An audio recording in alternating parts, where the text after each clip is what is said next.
NATO defense ministers gathered in Germany on January 9th to discuss U.S. President-elect Donald Trump's proposal for member countries to increase defense spending to 5% of their GDP. During the meeting of the Ukraine Defense Contact Group, the ministers emphasized that the capability of NATO members to fulfill defense tasks is more crucial than the specific percentage of GDP allocated to defense spending.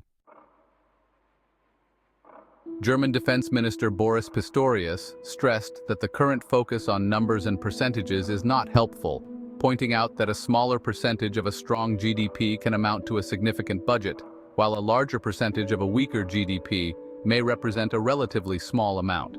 In the context of Germany, which has the largest economy in Europe, allocating 5% of GDP to defense would equate to approximately 40% of the federal budget. Pistorius further emphasized that the key issue is not the percentage of GDP allocated to defense, but rather the importance of fulfilling the capability goals of NATO.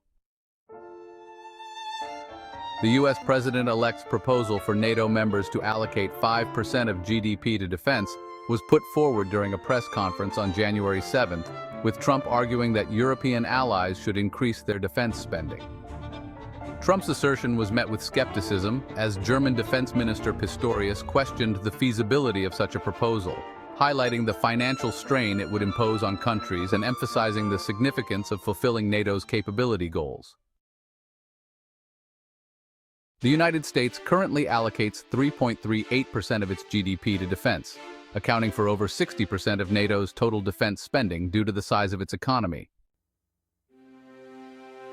Estonian Defense Minister Hanno Pevkur suggested that the United States should demonstrate its commitment to the 5% defense spending target, which would amount to approximately $1.5 trillion.